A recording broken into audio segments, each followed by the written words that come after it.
ഡീലൊക്കെ എപ്പോൾ സെറ്റ് ആവും, ഇന്നലത്തോടു കൂടി വെടിനിർത്തലൊക്കെ ആയിട്ടുണ്ട്, ഇനിയിപ്പോൾ ഡീലും കൂടെ അങ്ങോട്ട് സൈൻ ചെയ്താൽ മതി എല്ലാ കാര്യങ്ങളും സെറ്റ് ആവുന്നത്. പോരാത്തതിന് നമ്മുടെ ഇന്ത്യൻ മാധ്യമങ്ങൾ, പ്രത്യേകിച്ച് കേരള മാധ്യമങ്ങളൊക്കെ എന്തെടുത്തിട്ടോ ജനീവ കൺവെൻഷൻ ഈ പുതിയ ഡീൽ സൈൻ ചെയ്യാൻ പോവാണ്, ബ്രേക്കിംഗ് ന്യൂസ്. സത്യം പറഞ്ഞാൽ ഇതിൽ എന്തെങ്കിലും ഒരു കാര്യം അവിടെ നടന്നിട്ടുണ്ടോ? ഏറ്റവും ലേറ്റസ്റ്റ് ആയിട്ട് ഒരു മിനിറ്റുകൾക്ക് മുമ്പ് അബ്ബാസ് അറാച്ചിയുടെ ഒരു പോസ്റ്റ് വന്നിരുന്നു. ആ പോസ്റ്റ് റീപോസ്റ്റ് ചെയ്തു ആര്? നമ്മുടെ ട്രംപിൻ്റെ സോഷ്യൽ മീഡിയയിൽ അത് റീപോസ്റ്റ് ചെയ്തു. അബ്ബാസ് അറാച്ചിൻ്റെ പോസ്റ്റ് റീപോസ്റ്റ് ചെയ്യും. അതേ സ്ഥാനത്ത് ഒരു മിനിറ്റുകൾക്ക് തൊട്ടപ്പുറത്ത് JD വാൻസ് വന്നിട്ട് പറഞ്ഞു, ഞങ്ങളുടെ സഖ്യകക്ഷികൾ എന്താണോ പറയുന്നത്, അല്ലെങ്കിൽ അവർക്ക് എന്താണോ പറയാൻ ആഗ്രഹിക്കുന്നത്, ഞങ്ങൾ അതിനനുസരിച്ചേ കാര്യങ്ങൾ ചെയ്യുള്ളൂ. മീഡിയ പറഞ്ഞ ഒന്നും സത്യമല്ല. അതിൻ്റെ മുമ്പായിട്ട് അബ്ബാസ് അറാച്ചി ഇട്ട പോസ്റ്റിൽ എന്താ പറഞ്ഞത്? ഇതുവരെ ചെയ്തിട്ടുള്ള MOUയുടെ അയലത്ത് പോലും ഈ MOUയുടെ ഒരു കാര്യങ്ങളും എത്തിയിട്ടില്ല, അതുകൊണ്ട് മീഡിയകൾ വെറുതെ അതൊന്നും പറഞ്ഞു വരരുത്. ഇതിൻ്റെ ഒക്കെ മുമ്പായിട്ട് നമ്മുടെ ചെകുത്താൻ നെതന്യാഹു എന്ന് മറ്റൊരു കാര്യം പറഞ്ഞു. ഞാൻ പറയുന്നിടത്തേ ട്രംപ് നിൽക്കുകയുള്ളൂ, ഞാൻ പറയും ട്രംപ് കേൾക്കും. ഞാൻ ട്രംപിനോട് പറഞ്ഞിട്ടുണ്ട് 5 പൈസ ഇറാന് കൊടുക്കാൻ പാടില്ല. ഇറാൻ്റെ ഒരു തരത്തിലുള്ള ന്യൂക്ലിയർ വെപ്പൺസ്, അതായത് ന്യൂക്ലിയർ പദ്ധതി അവർ കംപ്ലീറ്റ്ലി ഒഴിവാക്കണം. 30 വർഷമായിട്ട് ഞാനുള്ളത് കൊണ്ടാണ് അവരത് ചെയ്യാത്തത്, അതുകൊണ്ടാണ് അവർ ഇസ്രായേലിനെ ആക്രമിക്കാത്തത്, ഞാനാണെല്ലാം. ഇത്രയും പോസ്റ്റുകളാണ് ഇന്നത്തെ മെയിൻ ഈ യുദ്ധത്തിൻ്റെ അപ്ഡേറ്റ് ആയിട്ട് ഹൈലൈറ്റ് ആയി തോന്നിയിട്ടുള്ളത്. മാധ്യമങ്ങൾ പറയുന്നത് എന്ത്, അവിടെ നടക്കുന്നത് എന്ത്, ഇതാണ് നമ്മൾ ഈ വീഡിയോയിൽ നോക്കാൻ പോകുന്നത്. അപ്പോൾ നേരെ നമുക്ക് വീഡിയോയിലോട്ട് പോകാം. അപ്പോൾ വീഡിയോ നിങ്ങൾക്ക് ഇഷ്ടപ്പെടുകയാണെങ്കിൽ സ്റ്റാർട്ടിങ്ങിൽ തന്നെ ഒന്ന് ലൈക്ക് ചെയ്തും കമൻറ്റ് ചെയ്തൊക്കെ മുന്നോട്ട് പോവുക. സബ്സ്ക്രൈബ് ചെയ്യാണ്ട് നമ്മുടെ വീഡിയോ കാണുന്ന ആളുകളുണ്ടെങ്കിൽ മാക്സിമം അത് ചെയ്തിട്ട് 5 പൈസൻ്റെ എന്താ പറയുക ഇതില്ലാത്ത പരിപാടിയാണ്, ചെയ്തിട്ട് മുന്നോട്ട് പോകാം. നമ്മൾ ഫസ്റ്റ് തന്നെ നമുക്ക് ഒരു കാര്യം ചെയ്യാം. നമുക്ക് ഇന്ന് ആദ്യത്തെ അതായത് US പ്രസിഡന്റ് ഇപ്പം ഡീൽ ഉറപ്പിക്കുന്നൊക്കെ പറയുന്നുണ്ട്, എങ്കിലും നെതന്യാഹു എന്ന് പറഞ്ഞിട്ടുള്ള ഒരു കാര്യമുണ്ട്. നെതന്യാഹുവിൻ്റെ പോസ്റ്റ് അല്ലെങ്കിൽ നെതന്യാഹു പറഞ്ഞിട്ടുള്ള ഒരു കാര്യം ഇതായിരുന്നു: as long as I am the prime minister of Israel, Iran will not have nuclear weapons. അതായത് ഞാൻ പ്രധാനമന്ത്രി ആയിരിക്കുന്നിടത്തോളം കാലം ഇറാന് ന്യൂക്ലിയർ വെപ്പൺസ് ഉണ്ടാക്കാൻ ഞാൻ സമ്മതിക്കില്ല. President Trump and I are in complete agreement on this issue. അതായത് പ്രസിഡന്റും അതായത് ട്രംപും ഞാനും ഈ കാര്യത്തിൽ ഒരു അഗ്രിമെൻറ്റ് ഓൾറെഡി ഉണ്ട്. ആരെന്ത് പറഞ്ഞാലും ഞങ്ങളത് അങ്ങനെ തന്നെ ഞങ്ങൾ മുന്നോട്ട് കൊണ്ടുപോവുള്ളൂ. For more than 30 years I have been at the forefront of the international struggle against Iran's nuclear program. അത് കഴിഞ്ഞ 30 വർഷമായിട്ട് ഇറാന് ഈ ന്യൂക്ലിയർ പ്രോഗ്രാമിൽ സ്ട്രഗിൾ കൊടുക്കുന്ന ഒരാൾ ഞാനുള്ളത് കൊണ്ടാണ് ഇറാന് ചെയ്യാൻ പറ്റാത്തത്. Were it not for the struggle, Iran would have long ago processed atomic bombs to destroy. അതായത് ഈ ഒരു സ്ട്രഗിൾ ഉണ്ടായിരുന്നെങ്കിൽ അവർ എന്നോ അറ്റോമിക് ബോംബ് ഉണ്ടാക്കി ഇസ്രായേൽ അങ്ങോട്ട് തകർത്ത് കളഞ്ഞേനെ. Iran is working to destroy the Jewish state and I have decided my life to preventing them from doing so. As long as I am the Prime Minister of Israel, that will not happen. അതായത് Iran maximum try ചെയ്ത് Jewish എന്ന് പറഞ്ഞിട്ട്, അതായത് ജൂതന്മാരെ completely തീർക്കാൻ വേണ്ടിയിട്ട്, പക്ഷേ ഞാൻ ഡിസൈഡ് ചെയ്ത് എൻ്റെ ലൈഫ് അതിന് സമ്മതിക്കാണ്ടിരിക്കുക. ഇതായിരുന്നു നെതന്യാഹുവിൻ്റെ ഒരു പോസ്റ്റ്. അതായത് ഇതിൽ 2 കാര്യങ്ങളുണ്ട്. ഒന്ന് ട്രംപിനുള്ള ഒരു മുന്നറിയിപ്പും കൂടെ, അതായത് നമ്മൾ തമ്മിൽ എഗ്രിമെൻ്റ് ഉണ്ട് കേട്ടോ.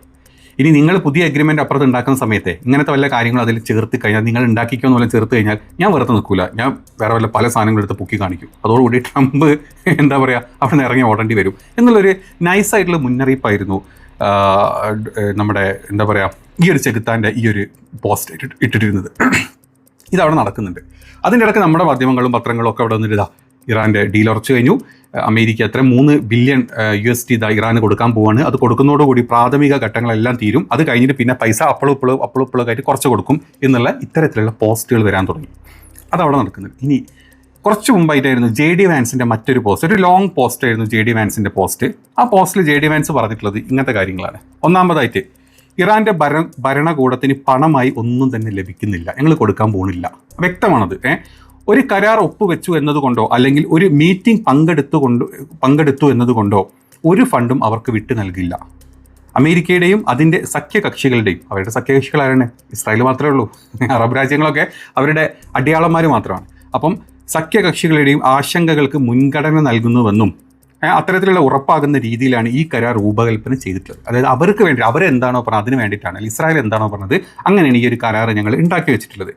അതായത് IRGC ഇറാൻ തങ്ങളുടെ വാഗ്ദാനങ്ങൾ കൃത്യമായി പാലിക്കുന്നുണ്ടെങ്കിൽ അതിൻ്റെ സാമ്പത്തിക നേട്ടം ഇറാനിലേക്ക് ആകെ പ്രദേശങ്ങളിലേക്ക് എത്തിക്കുമായിരിക്കും. അതായത് IRGC ഞങ്ങൾ പറഞ്ഞ പോലെ കേൾക്കുകയാണെങ്കിൽ, ഞങ്ങളുടെ പറഞ്ഞ പോലെ ഇപ്പം എങ്ങനെയാണോ നമ്മുടെ GCC കൺട്രീസ് ഇവർക്ക് വേണ്ടിയിട്ട് വിധേയപ്പെട്ട് അതുപോലെ IRGC നിൽക്കുകയാണെങ്കിൽ ഞങ്ങൾ ഫ്യൂച്ചറിലോട്ട് നിങ്ങളുടെ പ്രദേശങ്ങൾക്കൊക്കെയുള്ള പൈസ ഞങ്ങൾ തരും.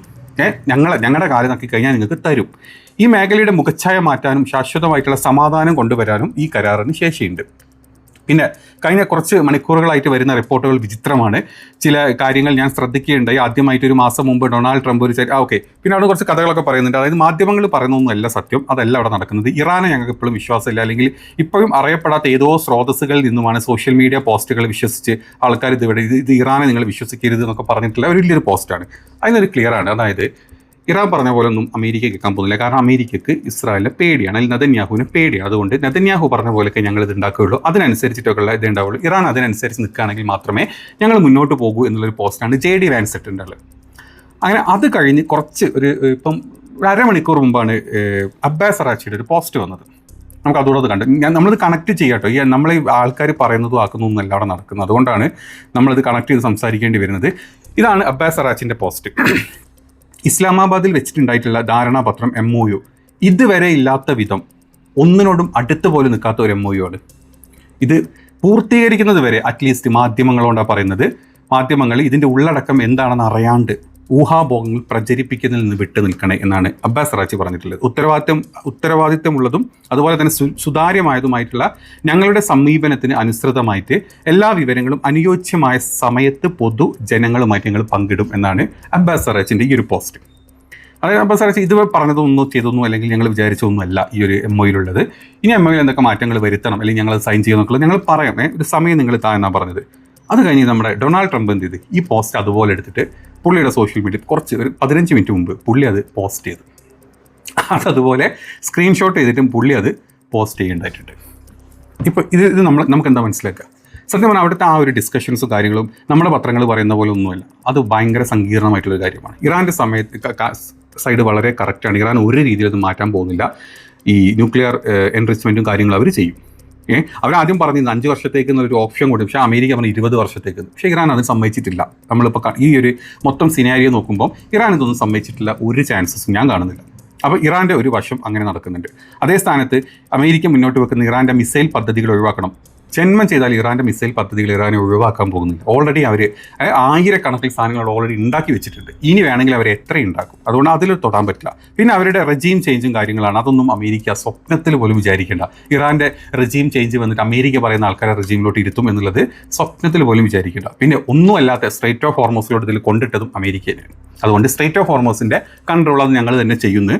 ഇന്ന് ഇറാൻ്റെ ചീഫ് ഓഫ് ഇറാനിയൻ ആർമി ഇന്ന് വന്ന് മറ്റൊരു പ്രസ്താവന, ഇതിൻ്റെ ഇടയിൽ കൂടെ മറ്റൊരു പ്രസ്താവന ഞാൻ പറയാൻ വിട്ടുപോയത്. അതായത് forces are imposing their control over the strait of Hormuz and that mean that no ship can cross it without our permission. അതായത് ഓൾറെഡി അവിടെ ഫോഴ്സിനും കാര്യങ്ങളൊക്കെ ഞങ്ങൾ സെറ്റ് ചെയ്ത് വെച്ചിട്ടുണ്ട് സ്ട്രൈറ്റ് ഓഫ് ഹോർമോസിൽ. അതിലൂടെ ഒരു ബോട്ട് പോകണമെങ്കിൽ ഒരു ഷിപ്പ് പോകണമെങ്കിൽ ഞങ്ങൾ വിചാരിക്കണം. അത് മാത്രമേ നടക്കുകയുള്ളൂ. അത് മാത്രമല്ല മറ്റൊരു സ്റ്റേറ്റ്മെൻറ്റ് വന്നത്, ഇനി ഇതെല്ലാം ക്ലിയർ ആയി കഴിഞ്ഞാൽ സ്ട്രൈറ്റ് ഓഫ് ഹോർമോസിൻ്റെ കൺട്രോൾ അത് ഞങ്ങളും ഒമാൻ മിനിസ്ട്രിയും കൂടെ തീരുമാനിച്ചിട്ട് ഞങ്ങളൊരു തീരുമാനത്തിലെത്തും എന്ന് വ്യക്തമാക്കി പറഞ്ഞിട്ടുണ്ട്. അപ്പോൾ അമേരിക്ക പിടിക്കാനല്ല, അമേരിക്ക പറയാൻ പോകുന്ന കാര്യങ്ങൾ ഇതൊക്കെയാണ്. അമേരിക്കയ്ക്കും ഇസ്രായേലും വിധേയപ്പെട്ട് ജീവിക്കുക. അങ്ങനെ ജീവിച്ചു കഴിഞ്ഞാൽ നിങ്ങൾക്ക് വല്ല നക്കാവെച്ചയും തരാം. ഇതാണ് അമേരിക്കയുടെ ഈ ഒരു ഡീലിൻ്റെ മുന്നോട്ട് വെക്കുന്ന കാര്യം. ഇതിന് നേരെ ഓപ്പോസിറ്റാണ് ഇറാൻ മുന്നോട്ട് വെക്കുന്ന കാര്യം. അതുകൊണ്ട് ഈ ഡീൽ നടക്കും, ജനീവ കൺവെൻഷൻ അത് സൈൻ ചെയ്യും. ഇങ്ങനത്തെ വെറുതെ തെറ്റായിട്ടുള്ള ഈ എന്താ പറയുക മീഡിയസിൻ്റെ ഇത് കണ്ട് നിങ്ങൾ വെറുതെ ഞെട്ടാൻ നിൽക്കണ്ട. എന്താണെന്നുള്ളത് ഇവർ തന്നെ പുറത്തോട്ട് വന്ന് പറയും. രണ്ടുപേർക്കും ഓക്കെ ആവുന്ന രീതിയിലോട്ട്. ഇനി അതിൻ്റെ ഇടയ്ക്ക് ഇസ്രായേൽ ഏത് രീതിയിലാണ് കളിക്കുക, ഇന്ന് രാത്രി വല്ല ആക്രമണങ്ങളൊക്കെ ഉണ്ടാകുമോ എന്നുള്ളത് കണ്ട് തന്നെ അറിയേണ്ടി വരും. അപ്പോൾ ജസ്റ്റ് വെയിറ്റ് ആൻഡ് സീ, നമുക്ക് കാത്തിരുന്നിട്ട് നോക്കാം എന്താ നടക്കുന്നത് എന്നുള്ളത്. ഇതാ പറയാനുള്ളത് ഈ ഒരു അപ്ഡേറ്റിൻ്റെ കാര്യം. വീഡിയോ ഇഷ്ടപ്പെട്ടെങ്കിൽ സപ്പോർട്ട് ചെയ്യുക, മാക്സിമം സപ്പോർട്ട് ചെയ്യുക. അടുത്ത വീഡിയോ കാണാം. ബൈ.